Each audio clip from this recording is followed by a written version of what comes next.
Hello students, कैसे हैं आप सब। बेटा सभी नाइन्थ क्लास के स्टूडेंट्स ध्यान से वीडियो को पूरा सुना करो। आपको कुछ डाउट्स होते हैं कि मैम ये चैप्टर स्किप करवा दिया, ये चैप्टर के प्रश्न उत्तर नहीं कराए, आप क्लास टीचर के पास फ़ोन करते हो। तो एक तो वीडियो को पूरा ठीक से सुनो। जो भी चैप्टर बीच में मैं छुड़वाती हूँ तो मैं पहले वीडियो में उसको आपको क्लियर कर देती हूँ।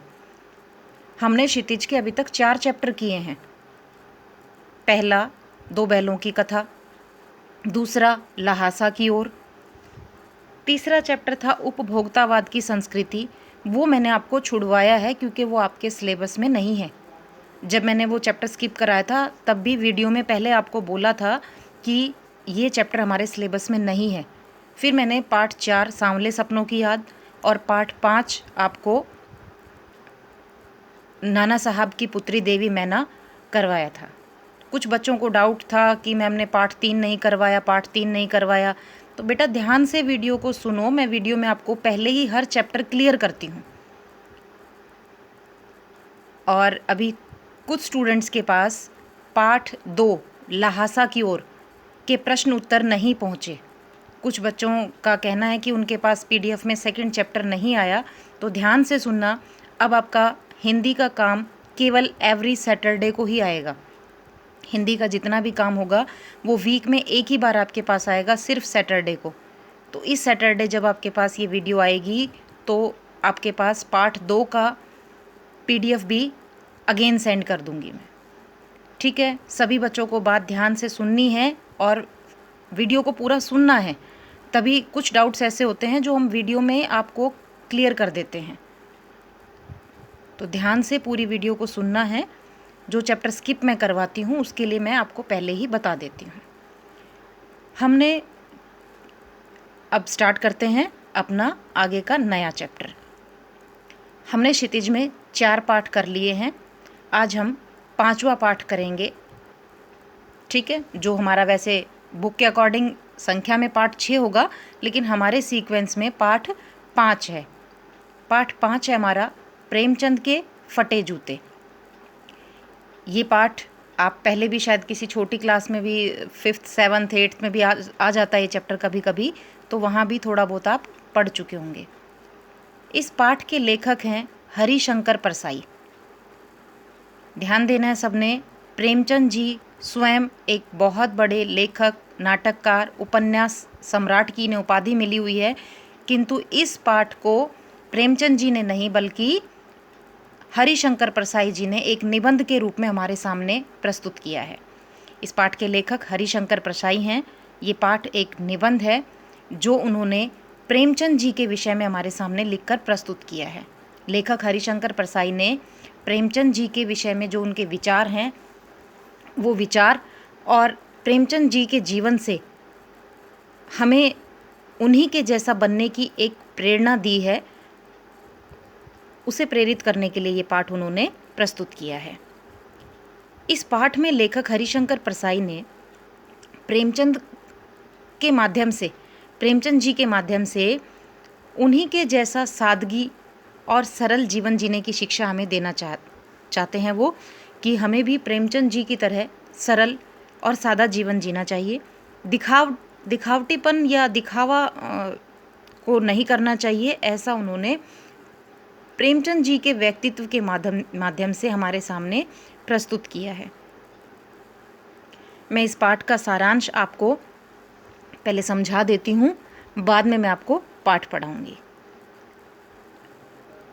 इस पाठ में लेखक ने प्रेमचंद जी की सादगी को दर्शाया है, उनकी सरलता को दर्शाया है कि प्रेमचंद जी जो थे वो आजीवन आर्थिक संकटों को भोगते रहे, आर्थिक संकट से जूझते रहे। मतलब उनकी आर्थिक स्थिति, उनकी फाइनेंशियल कंडीशन, आर्थिक स्थिति उनकी अच्छी नहीं रही। इसका कारण था कि वो जनता के लेखक थे।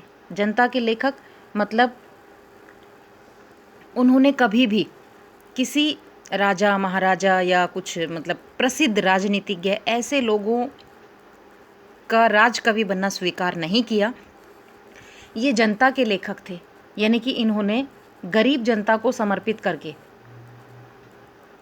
सामाजिक जीवन की परेशानियों को उजागर करने के लिए अपने लेख लिखे। अपनी रचनाएं जो प्रेमचंद जी ने लिखी वो गरीब, कमज़ोर, शोषित वर्ग को उभारने के लिए, उनकी बात को जनता तक पहुंचाने के लिए अपनी रचनाएं लिखी, जिसके कारण हमेशा जीवन भर इन्हें आर्थिक परेशानियों को झेलना पड़ा। क्योंकि ये जनता के लेखक थे, समाज सेवक थे, समाज की सेवा के लिए रचनाएं लिखते थे, तो जिसके कारण उनके जीवन में हमेशा आर्थिक तंगी बनी रही। उनकी एक जीवनी छपती है। उनकी जीवनी के लिए एक बार उन्हें फ़ोटो खिंचवानी होती है, तो वो जिन वस्त्रों में होते हैं उन्हीं वस्त्रों में वो फ़ोटो खिंचाने चले जाते हैं। उनके एक पैर का जूता फटा हुआ है, जिसमें से उनकी एक उंगली भी बाहर निकल कर आ रही है, जिस पर लेखक ने व्यंग्य किया कि व्यंग्य का मतलब होता है किसी पर ताना देना, कटाक्ष करना। तो लेखक उन पर व्यंग्य करते हैं कि कम से कम जीवनी छपवाने के लिए तो किसी से कपड़े जूते उधार ही मांग लेते, तब ऐसी फ़ोटो खिंचवाते। उन्होंने प्रेमचंद जी की सरलता और सादगी को दर्शाया कि लोग तो कितना दिखावा करते हैं, कितना दिखावटीपन उनके अंदर होता है कि एक दूसरे से चीज़ें मांग लेते हैं, बहुत दिखावा करते हैं। परंतु प्रेमचंद एक सच्चे और ईमानदार व्यक्ति थे। उनके अंदर दिखावटीपन नहीं था। जो उनके पास था, जैसा उनके पास था, वो उसी में संतुष्ट रहते थे। उनके पास जितना है उसी में संतोष का भाव उनके अंदर था। उनके अंदर किसी प्रकार की कोई ईर्ष्या या दिखावे की भावना नहीं थी। तो प्रेमचंद जी के इन्हीं जीवन घटनाओं का वर्णन लेखक हरिशंकर परसाई जी ने हमारे सामने किया है। इस पाठ में प्रेमचंद जी की कुछ रचनाओं, कुछ कहानियों के नाम भी आएंगे, जिनसे जुड़ी कहानी मैं आपको जब पाठ में उनका नाम आएगा तो उसके साथ ही समझाऊंगी, क्योंकि उसमें से भी हमारे प्रश्न बनते हैं। पाठ को अब ध्यान से पढ़ेंगे, ध्यान से सुनना है आपने, ठीक है। मैं अब आपके सामने पाठ की रीडिंग लगाऊंगी। प्रेमचंद का एक चित्र मेरे सामने है। पत्नी के साथ फ़ोटो खिंचा रहे हैं। सिर पर किसी मोटे कपड़े की टोपी, कुर्ता और धोती पहने हैं। ये है प्रेमचंद जी की वेशभूषा। अगर प्रश्न बनता है कि प्रेमचंद जी की वेशभूषा का वर्णन कीजिए, तो मोटे कपड़े की टोपी, कुर्ता और धोती पहने हुए हैं। कनपटी चिपकी है। कनपटी का मतलब है गालों के पास का जो एरिया होता है, हमारे जो गाल हैं, गाल के पास का एरिया जो है वो चिपका हुआ है, मतलब उनका फेस बहुत पतला है। गालों की हड्डियां उभर आई हैं, यानी कि चेहरे पर से भी चेहरे की हड्डियां उभर कर आ रही हैं। पर घनी मूछें चेहरे को हरा भरा बतलाती हैं, परंतु उनके चेहरे पर उनकी जो घनी मूछें हैं वो उनके चेहरे को हरा भरा यानी कि खुशहाल बता रही हैं। उनकी कमज़ोरी को, उनके चेहरे की जो कमज़ोरी है उसको भी उनकी घनी मूछें छिपा रही हैं। पाँव में कैनवस के जूते हैं, जिनके बंद बेतरतीब बंधे हैं। पाँव में कैनवस कंपनी है के जूते हैं, जिनके बंद मतलब फीते बेतरतीब बंधे हैं। बेतरतीब मतलब बिना तरीके से, टेढ़े मेढ़े, तहजीब से नहीं, मतलब ऐसे ही आगे पीछे छोटे बड़े बंधे हुए हैं लेस जूतों के। लापरवाही से उपयोग करने पर बंद के सिरों पर की लोहे की पतरी निकल जाती है। कहते हैं कि लापरवाही से प्रयोग करने के कारण उन्होंने मतलब इतना ध्यान नहीं दिया कि अपने आप को सजाने संवारने में वो बहुत ध्यान देते थे, जिसके कारण उनके जो लेस हैं उनके ऊपर, सिर के लेस के ऊपर किनारी पर एक छोटा सा लोहे का कुछ नुकीला पतली सी परत लगी होती है, जिससे वो शूज़ के होल में आसानी से चला जाता है, तो वो भी उसकी भी पतरी निकल जाती है और छेदों में बंद डालने से में परेशानी होती है। और अब उनको जूतों के होल में वो लेस डालने में उनको परेशानी होती है, तब बंद कैसे भी कस लिए जाते हैं, इसलिए वो अपने लेस को जो है वो कैसे भी टेढ़ा मेढ़ा करके बांध लेते हैं। यानी कि जूतों में जो लेस वो डालते हैं उनके आगे जो लोहे की पतली पतरी बनी है वो निकल गई है। अब उन्हें होल में डालना दिक्कत होती है, उन्हें परेशानी होती है, इसलिए वो जैसे भी टेढ़े मेढ़े उनके शूज़ बनते हैं वो बांध लेते हैं। इन सब से क्या पता चलता है कि प्रेमचंद दिखावे में विश्वास नहीं करते थे। वो अपने आप पे इतना ध्यान नहीं देते थे कि उन्हें बहुत सजना संवरना है, ठीक है। दाहिने पाँव का जूता ठीक है, मगर बाएं जूते में बड़ा छेद हो गया है जिसमें से अंगुली बाहर निकल आई है। कहते हैं कि उनके बाएं पैर का जो जूता है वो फट गया है और उसमें से उनकी उंगली बाहर आ गई है। मेरी दृष्टि इस जूते पर अटक गई। सोचता हूँ फ़ोटो खिंचाने की अगर यह पोशाक है तो पहनने की कैसी होगी। लेखक के जूतों को देखते ही लेखक की दृष्टि उन पर क्यों प्रेमचंद जी के जूतों को देखते ही लेखक की दृष्टि उन पर क्यों टिक गई, क्यों अटक गई? इसलिए कि लेखक सोचता है कि अगर ये व्यक्ति फ़ोटो खिंचाने के लिए इस तरह के जूते पहनकर आया, इस तरह की पोशाक पहनकर आया है, तो असली जीवन में कैसी पहनता होगा, तो पहनने की कैसी होगी। भाई हम फ़ोटो खिंचाने जाते हैं या कहीं किसी से मिलने जाते हैं तो हम अच्छे वस्त्र पहनकर जाते हैं, अपने आप को अच्छा बनाकर जाते हैं। तो लेखक को ये आश्चर्य होता है कि अगर ये फ़ोटो खिंचाने के लिए इस तरह की पोशाक पहनकर आया है तो बाकी समय कैसे रहता होगा। इस आदमी की अलग अलग पोशाकें नहीं होंगी, इसमें पोशाकें बदलने का गुण नहीं है। यह जैसा है वैसा ही फ़ोटो में खिंच जाता है। फिर उनके मन की जो मनोदशा है वो प्रेमचंद जी के लिए साफ़ हो जाती है। वो उनके मन में ये विचार आता है कि इस आदमी की अलग अलग पोशाकें नहीं होंगी कि भाई मैं इस कार्य के लिए इस पोशाक को बदलूँ, इस कार्य के लिए इस पोशाक को बदलूँ। वो जैसे हैं वैसे ही सबके सामने आना चाहते हैं। अर्थात कहने का मतलब है कि उनके अंदर दिखावे का भाव बिल्कुल भी नहीं है। मैं चेहरे की तरफ देखता हूँ। क्या तुम्हें मालूम है मेरे साहित्यिक पुरखे की तुम्हारा जूता फट गया है और अंगुली बाहर दिख रही है। फिर लेखक कहते हैं कि मैं उनके चेहरे की तरफ देखता हूँ और फिर उनकी तरफ देखकर मैं सोचता हूँ कि हे मेरे साहित्यिक पुरखे, साहित्यिक मतलब साहित्य के पूर्वज। प्रेमचंद जी को मैंने शुरू में आपको बताया कि उन्हें उपन्यास सम्राट की उपाधि दी गई है, तो इसलिए उन्हें अपना पूर्वज मान रहे हैं। ये तुम्हारा जूता फट गया है और अंगुली बाहर दिख रही है। क्या तुम्हें इसका जरा भी एहसास नहीं, जरा लज्जा, संकोच या छेप नहीं? छेप का मतलब है कि कुछ संकोच, कुछ मतलब दुविधा, कुछ नहीं, कोई परेशानी नहीं तुम्हें इस चीज़ से? क्या तुम इतना भी नहीं जानते कि धोती को थोड़ा नीचे खींच लेने से अंगुली ढक सकती है? यहाँ लेखक प्रेमचंद जी पर व्यंग्य कर रहा है कि यदि तुम्हारे जूते फट गए थे तो कम से कम तुम अपनी धोती को थोड़ा नीचे कर लेते तो उससे भी ये जूते ढक सकते थे। मगर फिर भी तुम्हारे चेहरे पर बड़ी बेपरवाही, बड़ा विश्वास है। कहते हैं फिर भी फ़ोटो में तुम्हारे चेहरे पर बिल्कुल बेपरवाही है, कोई परवाह नहीं तुम्हें इस चीज़ की कि तुम्हारे जूते फटे हैं, बहुत विश्वास है तुम्हारे अंदर। फोटोग्राफर ने जब रेडी प्लीज़ कहा होगा तब परंपरा के अनुसार तुमने मुस्कान लाने की कोशिश की होगी। दर्द के गहरे कुएं के तल में कहीं पड़ी मुस्कान को धीरे धीरे खींचकर ऊपर निकाल रहे होंगे कि बीच में ही क्लिक करके फोटोग्राफर ने थैंक यू कह दिया होगा। विचित्र है यह अधूरी मुस्कान, यह मुस्कान नहीं, इसमें उपहास है, व्यंग्य है। यहाँ लेखक ने कहा कि जब फोटोग्राफर ने तुम्हें फ़ोटो खिंचाने के लिए रेडी प्लीज़ कहा होगा तो तुमने अपने चेहरे पर एक मुस्कान लाने की कोशिश तो की होगी, किंतु तुम्हारे जीवन में इतने दुख, इतने दर्द, परेशानियाँ तुमने देखी हैं कि जिसके कारण वो दिखावे की हंसी, वो मुस्कान तुम्हारे चेहरे पर तुम लाने की कोशिश ही कर रहे होगे कि इतने में तुम्हारी फ़ोटो खिंच गई। और फिर कहता है कि मुस्कान नहीं, तुम्हारे चेहरे पर जो मुस्कान दिखाई दे रही है मुस्कान नहीं है, बल्कि इसमें हंसी है, मजाक है, एक समाज के ऊपर एक व्यंग्य छुपा हुआ है। यानी तुम्हारी मुस्कान समाज पर एक व्यंग्य कर रही है। इस पाठ में लेखक ने प्रेमचंद जी के माध्यम से बताया कि जो लोग दिखावे में विश्वास रखते हैं उनसे प्रेमचंद जी किस प्रकार अलग हैं। यह कैसा आदमी है जो खुद तो फटे जूते पहने फ़ोटो खिंचा रहा है पर किसी पर हंस भी रहा है। लेखक कहते हैं कि किस तरह का व्यक्ति है जो खुद तो फटे जूतों में फ़ोटो खिंचा रहा है और किसी पर हंस भी रहा है। किसी पर यानी समाज पर। फ़ोटो ही खिंचाना था तो ठीक जूते पहन लेते या न खिंचाते। फ़ोटो न खिंचाने से क्या बिगड़ जाता? शायद पत्नी का आग्रह रहा हो और तुम अच्छा चल भाई कहकर बैठ गए होगे। यहाँ लेखक प्रेमचंद जी पर व्यंग्य कर रहा है, ताना मार रहा है कि अगर ऐसा ही था तो जूते फटे हुए थे तो फ़ोटो ना खिंचाते। फिर कहते कि शायद इनकी पत्नी का आग्रह रहा हो, यानी पत्नी ने कहा हो और तुम उनकी बात मानकर ठीक है कहकर चल दिए होगे। मगर यह कितनी बड़ी ट्रेजेडी है कि आदमी के पास फ़ोटो खिंचाने को भी जूता न हो।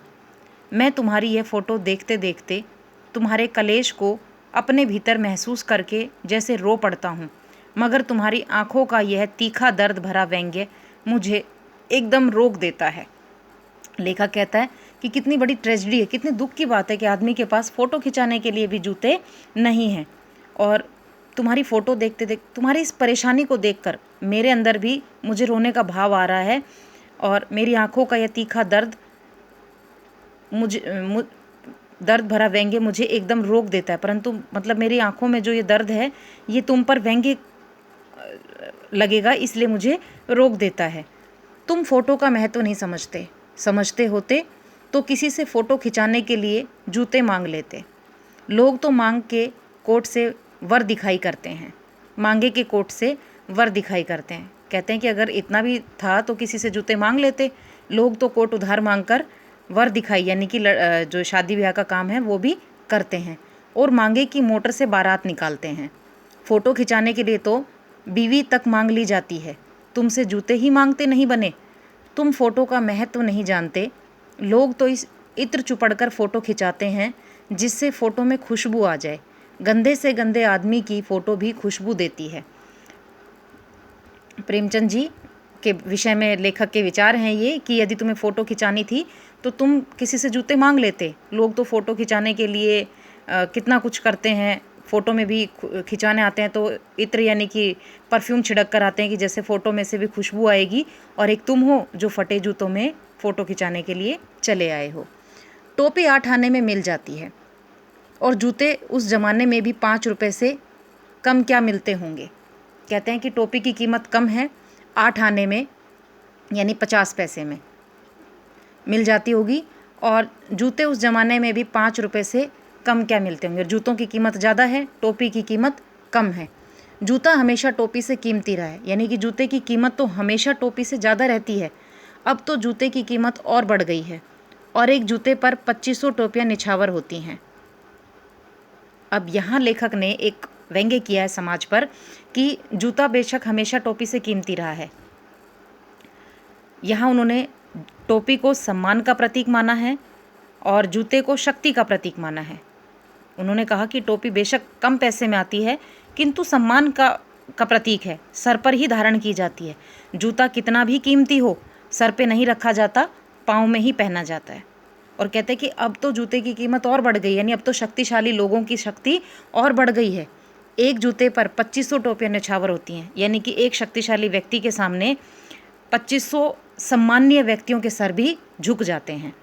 यहाँ लेखक समाज के उन लोगों के विषय में कह रहा है जो शक्तिशाली वर्ग के सामने घुटने टेक देते हैं। कहते हैं कि आज शक्तिशाली वर्ग की शक्ति इतनी बढ़ गई है कि पैसे वाले के सामने, शक्तिशाली के सामने सम्माननीय लोग भी घुटने टेक देते हैं। यहाँ पर टोपी का न्यौछावर होने का यही मतलब है कि टोपी सम्मान का प्रतीक है। बेशक उसकी कीमत कम है, पर वो सर पर ही धारण की जाती है। जूता कितना भी कीमती हो, पैरों में ही पहना जाता है, सर पे नहीं रखा जाता। परंतु यहाँ उन्होंने समाज पर व्यंग्य किया है कि उस जूते के सामने 2500 टोपियाँ भी न्यौछावर हो जाती हैं, यानी वो भी उसके आगे झुक जाती हैं। तुम भी जूते और टोपी के आनुपातिक मूल्य के मारे हुए थे। कहते कि तुम भी जूते और टोपी के इस अनुपात का जो मूल्य था इसके मारे हुए थे, यानी कि तुम किसी के सामने झुके नहीं, फटे जूते पहन लिए, पर किसी के सामने तुम्हारी टोपी झुकी नहीं, यानी तुम्हारा सर नहीं झुका। यह विडंबना मुझे इतनी तीव्रता से पहले कभी नहीं चुभी जितनी आज चुभ रही है। कहते हैं ये जो विडंबना, ये जो दुविधा है, ये मुझे पहले कभी इस तरह से नहीं चुभती जो आज तुम्हें देखकर चुभ रही है। जब मैं तुम्हारा फटा जूता देख रहा हूँ, तुम महान कथाकार, उपन्यास सम्राट, युग प्रवर्तक, जाने क्या क्या कहलाते थे, मगर फ़ोटो में भी तुम्हारा जूता फटा हुआ है। कह रहे हैं कि मैं तुम्हारा फटा हुआ जूता देखता हूँ तो तुम्हें जो ये उपाधियाँ मिली हुई हैं, महान कथाकार की, उपन्यास सम्राट, युग प्रवर्तक यानी युग में परिवर्तन लाने वाले, ऐसी उपाधियाँ तुम्हें मिली हुई हैं, फिर भी तुम्हारा जूता फटा हुआ है। मेरा जूता भी कोई अच्छा नहीं है, यूँ ऊपर से अच्छा दिखता है, अंगुली बाहर नहीं निकलती, पर अंगूठे के नीचे तला फट गया है। अंगूठा ज़मीन से घिसता है और पैनी मिट्टी पर कभी रगड़ खाकर लहूलुहान भी हो जाता है। पूरा तला गिर जाएगा, पूरा पंजा छिल जाएगा, मगर अंगुली बाहर नहीं दिखेगी। तुम्हारी अंगुली दिखती है, पर पाँव सुरक्षित है। मेरी अंगुली ढकी है पर पंजा नीचे घिस रहा है। तुम पर्दे का महत्व नहीं जानते, हम पर्दे पर कुर्बान हो रहे हैं। इस पैराग्राफ में ये बातें जितनी सीधी दिख रही हैं, लेखक ने इन बातों में उतना ही गहरा भाव छुपाया है। लेखक ने कहा कि मेरा जूता भी कोई अच्छा नहीं है, यानी मेरी स्थिति भी कोई ज़्यादा अच्छी नहीं है। ऊपरी दिखावे से मेरी स्थिति सबको अच्छी दिखाई देती है, जबकि अंदर से जो उपाधि, जो सम्मान जनता की नज़रों में तुम्हें मिला है, मैं उससे वंचित हूँ। अंगूठा ज़मीन से घिसता है, पैनी मिट्टी पर कभी रगड़ खाकर लहूलुहान भी हो जाता है। यहाँ पर वो अपनी स्थिति बता रहे हैं कि हालत तो मेरी भी ख़राब है, मुझे लोगों के तानों को भी झेलना पड़ता है। मतलब मैं जिनके विषय में लिखता हूँ, जिनका मैं राजकवि बन रखा हूँ, उनके लिए मुझे उनकी बातें भी सुननी पड़ती हैं, उनके सामने झुकना भी पड़ता है, अपने आत्मसम्मान, अपने स्वाभिमान को झुकाना भी पड़ता है। तो मुझसे तो ज़्यादा हालत तुम्हारी ठीक है कि तुम्हारा कम से कम सम्मान तो सुरक्षित है। यहाँ पर जो आया, तुम्हारी अंगुली दिखती है कि तुम्हारी हालत दिखाई दे रही है, पर पाँव सुरक्षित है। लेकिन तुम्हारी हालत तो दिख रही है, लेकिन अंदर से तुम्हारा आत्मसम्मान, जो तुम्हारा स्वाभिमान है, वो सुरक्षित है, यानी उस पर कोई भी तुम्हें नीचा नहीं दिखा सकता। मेरी अंगुली ढकी है, कहते कि मेरी ऊपर की हालत ढकी हुई, यानी मेरी आर्थिक स्थिति ठीक है, मेरा दिखावा ऊपर का ठीक है, परंतु अंदर से पर पंजा नीचे घिस रहा है। मतलब अंदर से मेरी जो अंतरात्मा है, मेरा जो आत्मसम्मान, मेरा जो स्वाभिमान है, वो एकदम खत्म हो चुका है। क्यों? क्योंकि राजकवि होने के कारण एक कवि को वही लिखना पड़ता है जो उसके राजा के लिए सही है। जो उसका राजा चाहेगा उसे उसके विषय में वही लिखना पड़ेगा। चाहे वो एक राजनीतिज्ञ का कवि है तो उसे वही लिखना पड़ेगा जो उसका नेता चाहता है। वो अपनी तरफ से उसमें लाख बुराइयां होने पर भी उसके विषय में कुछ नहीं लिख पाता, यानी वो एक स्वतंत्र लेखक नहीं है जो अपने विचार लिख सके। जबकि प्रेमचंद जी एक स्वतंत्र लेखक थे। वो उन्हें जिस पर कटाक्ष करना है, चाहे वो कितना भी पूंजीपति, कितना भी प्रसिद्ध व्यक्ति क्यों नहीं है, अगर वो जनता के साथ गलत करता है, अन्याय करता है, तो प्रेमचंद जी उसे सबके सामने उजागर कर सकते थे। तुम फटा जूता बड़े ठाठ से पहने हो, मैं ऐसे नहीं पहन सकता।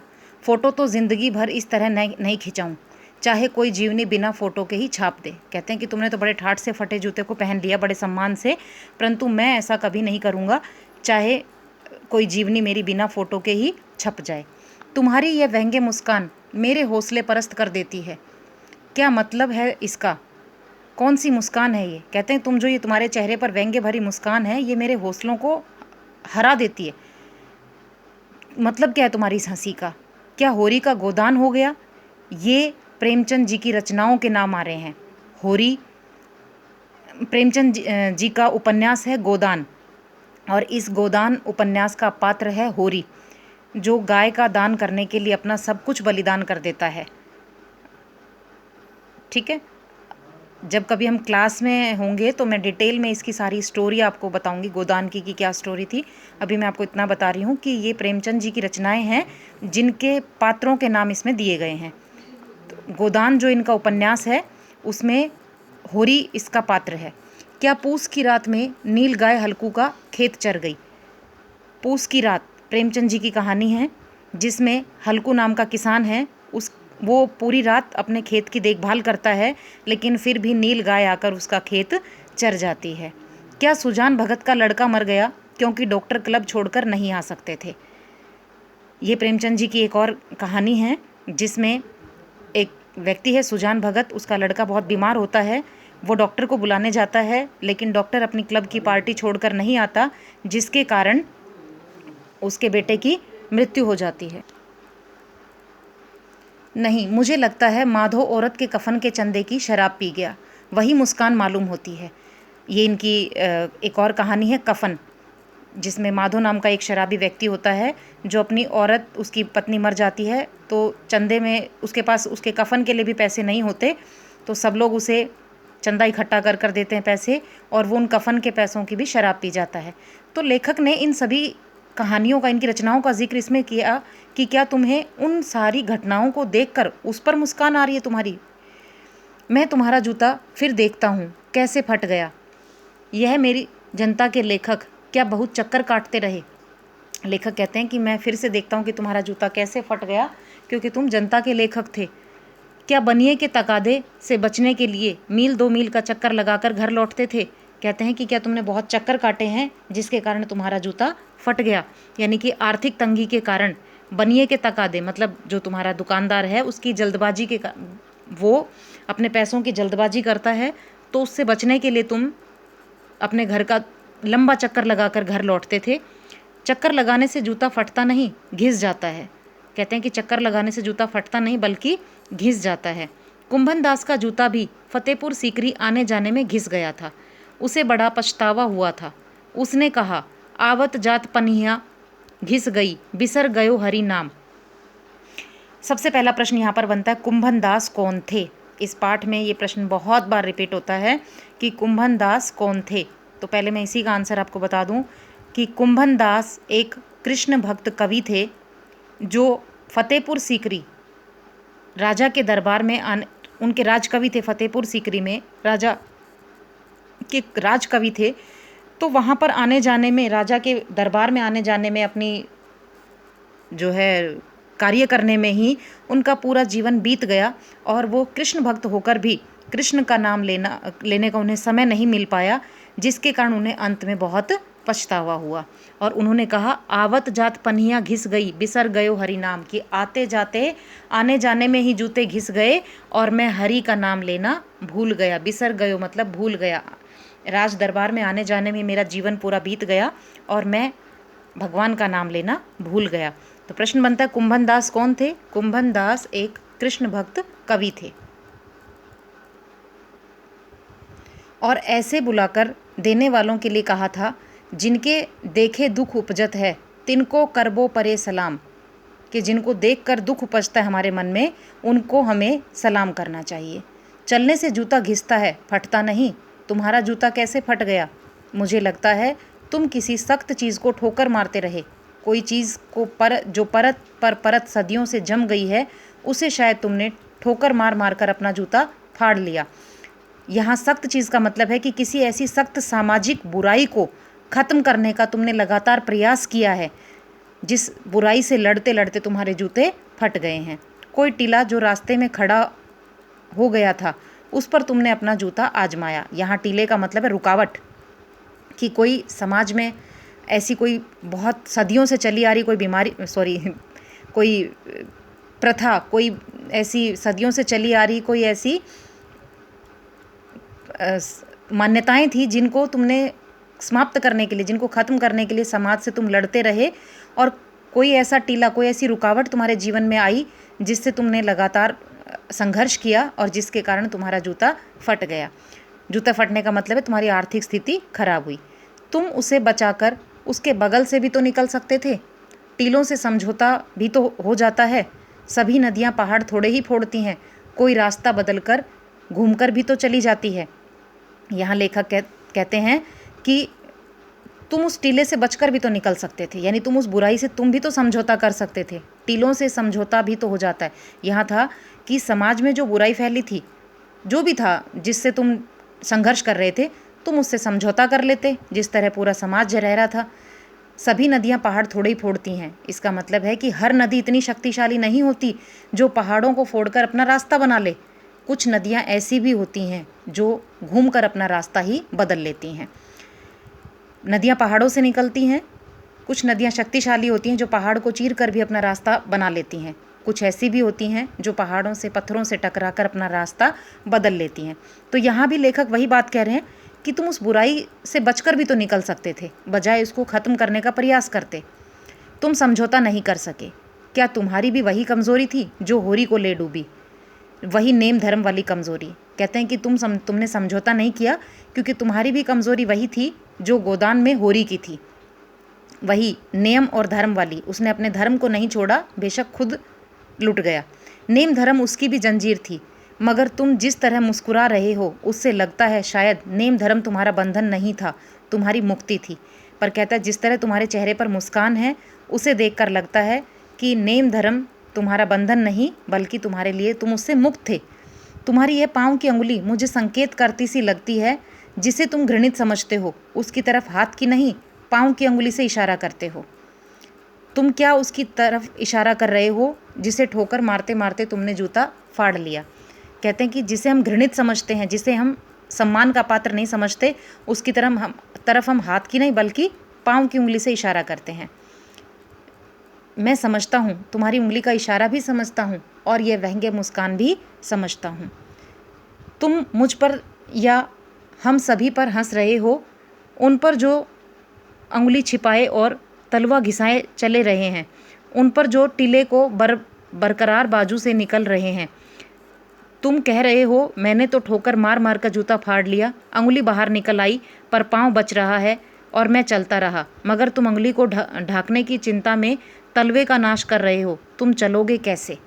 कह रहे हैं कि मुझे तुम्हारे इन फटे जूतों से लग रहा है कि तुम हम जैसे लोगों पर, समाज पर व्यंग्य कर रहे हो कि बेशक मैंने आर्थिक संकट को झेला, परंतु अपने आत्मसम्मान, अपने स्वाभिमान को बचा लिया। लेकिन तुम लोग जो आर्थिक स्थिति तो तुम्हारी ठीक रही, परंतु तुमने अपने सम्मान, अपने स्वाभिमान को गिराकर ये सब किया, तो तुम आगे जीवन में कैसे चल सकोगे। मैं समझता हूँ, मैं तुम्हारे फटे जूते की बात समझता हूँ, अंगुली का इशारा समझता हूँ, तुम्हारी व्यंग्य मुस्कान समझता हूँ। लेखक कहता है कि मैं तुम्हारी ये सारी बातें समझता हूँ, तुम्हारी ये व्यंग्य मुस्कान, जो तुम समाज पर ये व्यंग्य भरी मुस्कान कर रहे हो, वो भी मैं समझता हूँ। पाठ को ध्यान से सुनना है, समझना है। PDF में आपके पास मैं पूरा चैप्टर भेजूंगी, पहले आपको पाठ को पढ़ना है। हर वीडियो में मैं आपको यही बात बोलती हूँ कि पहले आपको 2 बार पाठ को पढ़ना है, उसके बाद आपको प्रश्न उत्तर करने हैं। अब मैं इसके प्रश्न उत्तर आपको करा देती हूँ।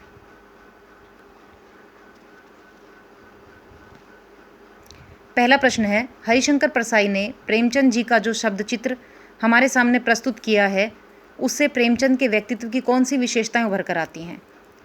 हमने पाठ के शुरुआत में पढ़ा था, उनके विषय में उनकी जो वेशभूषा थी, उससे उनके व्यक्तित्व की कौन सी विशेषताएं आ रही हैं। वो सरल और सादा जीवन जीते थे, स्वाभिमानी थे, आत्मविश्वासी थे, दिखावे में विश्वास नहीं रखते थे। इस तरह की विशेषताएं हमें पाठ से ढूंढकर उनके विषय में लिखनी है। सेकंड प्रश्न नहीं करना। तीसरे प्रश्न में कुछ पंक्तियां दी गई हैं और उन पंक्तियों में निहित व्यंग्य हमें बताना है। व्यंग्य का मतलब कि क्या ताना दिया जा रहा है, क्या मतलब कटाक्ष किया जा रहा है समाज पर। तो ये मैंने आपको पाठ के बीच में लाइन आई थी तब समझाया था। जूता हमेशा टोपी से कीमती रहा है, अब तो जूते की कीमत और बढ़ गई है और एक जूते पर 2500 टोपियाँ निछावर होती हैं।